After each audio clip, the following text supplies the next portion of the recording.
Hello students, welcome back. हम लोग आज 11th क्लास का केमिस्ट्री का चैप्टर है हाइड्रोकार्बन्स, वो स्टडी कर रहे हैं। और इस चैप्टर के अंदर हम लोग आज बात करेंगे सॉल्युबिलिटी ऑफ एल्केन्स की। सॉल्युबिलिटी का अर्थ होता है घुलनशीलता, यानी कि एल्केन की घुलनशीलता कैसी है, वो किस में घुलेंगे किस में नहीं घुलेंगे, क्या कारण है कि वो नहीं घुल रहे हैं या क्या कारण है कि वो किसी में घुल रहे हैं, उस पर हम लोग चर्चा करने वाले। तो हम बात करते हैं पहले सॉल्युबिलिटी की। सॉल्युबिलिटी ध्यान रखिएगा, घुलनशीलता, किसी में घुलने की क्षमता को हम सॉल्युबिलिटी कहते हैं। अब एल्केन्स देखिए क्या है, alkanes are generally non polar molecules because of the covalent bond between carbon and carbon hydrogen and also because of very small difference in electronegativity of carbon hydrogen.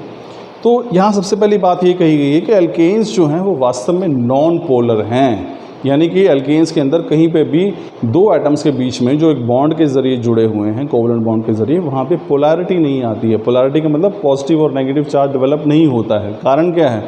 क्योंकि दोनों ही एटम, जो basically हम hydrocarbons की बात करें जिसमें carbon और hydrogen होते हैं जो कि एल्केन्स हैं, तो दोनों ही कार्बन और हाइड्रोजन में जो इलेक्ट्रोनेगेटिविटी का अंतर है वो बहुत ही कम है, या हम कह सकते हैं कंपेरेबल है। तो दोनों का समान है लगभग, इसलिए ना तो कार्बन पे पॉजिटिव चार्ज आता है, ना ही हाइड्रोजन पे, ना ही कार्बन पे नेगेटिव चार्ज आता है और ना ही हाइड्रोजन पे। तो ये बॉन्ड जो कुल मिला के एल्केन्स के अंदर जितनी बॉन्ड्स होती हैं वो सारी की सारी क्या हैं? नॉन पोलर हैं। अब बात करते हैं सॉल्युबिलिटी की। अब देखिए, सॉल्युबिलिटी से घुलनशीलता कहते हैं, उस घुलनशीलता को एक रूल है जो कि डिफाइन करता है, डिटरमाइन करता है, और वो रूल कहलाता है सॉल्युबिलिटी रूल। तो घुलनशीलता का नियम है। सॉल्युबिलिटी रूल क्या कहता है आपको पता है? Like dissolves like. इसका अर्थ ये होता है कि लाइक डिसॉल्व्स लाइक का मतलब जो जैसा होता है वो वैसे के अंदर ही घुल जाता है। इसका अर्थ ये हुआ कि अगर कोई कंपाउंड पोलर होगा तो वो पोलर सॉल्वेंट में घुल जाएगा, अगर कोई कंपाउंड नॉन पोलर होगा तो नॉन पोलर में घुल जाएगा। लो लाइक डिसॉल्व्स लाइक।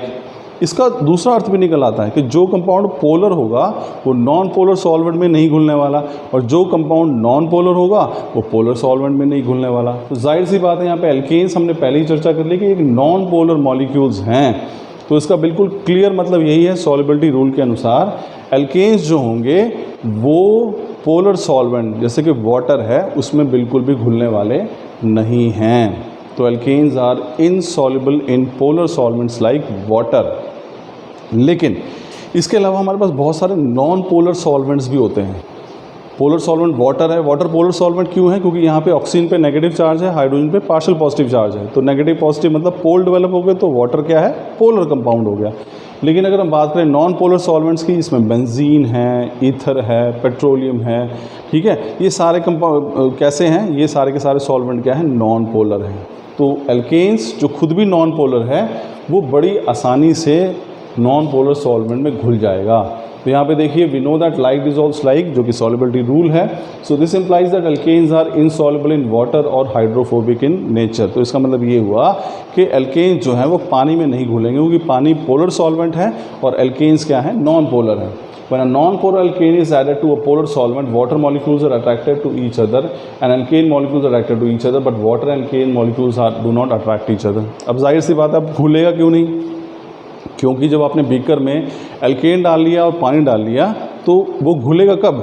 जब एल्केन वाटर के साथ अट्रैक्ट हो जाए। लेकिन होता क्या है, जब आप डालेंगे तो एल्केन के मॉलिक्यूल्स एल्केन के साथ अट्रैक्ट हो जाते हैं और वाटर के मॉलिक्यूल्स वाटर के साथ अट्रैक्ट हो जाते हैं। जबकि होना क्या चाहिए? घुलेंगे तब जब एल्केन वाटर के साथ अट्रैक्ट होगा, क्योंकि दोनों का नेचर अलग है, एक पोलर एक नॉन पोलर है, इसलिए वो अट्रैक्ट नहीं होते हैं और इसलिए वो आपस में घुलते भी नहीं हैं। लेकिन जैसे हम ऑर्गेनिक सॉल्वेंट के अंदर इनको डालते हैं तो उनका नेचर सेम है, तो बड़ी आसानी से ये बेंजीन में, ईथर में, पेट्रोल में, जो कि नॉन पोलर सॉल्वेंट है, एल्केन्स बड़ी आसानी से घुल जाते हैं। तो ये था स्टूडेंट्स सॉल्युबिलिटी के ऊपर। हम इसे एक बार जल्दी से रिवाइज करते हैं। तो मैंने आपको बताया कि एल्केन्स नॉन पोलर सॉल्वेंट्स हैं, क्योंकि एल्केन्स के अंदर जो कार्बन या फिर कार्बन हाइड्रोजन बॉन्ड होती है वो नॉन पोलर होती है, क्योंकि दोनों की इलेक्ट्रोनेगेटिविटी सेम है। और एक नियम है जिसको आप सॉल्युबिलिटी रूल कहते हैं, जो कि डिसाइड करता है कि कौन किस में घुलेगा। तो एल्केन्स जो कि नॉन पोलर हैं वो नॉन पोलर सॉल्वेंट जैसे कि बेंजीन है, पेट्रोल है, ईथर है, केवल इन्हीं में घुलेंगे, जबकि पोलर सॉल्वेंट जैसे कि पानी है ये इसमें घुलने वाले नहीं हैं। तो ये हमारे पास स्टूडेंट्स था कि सॉल्युबिलिटी एल्केन्स की कैसी होती है। आई एम श्योर आपको समझ में आएगा। Thank you.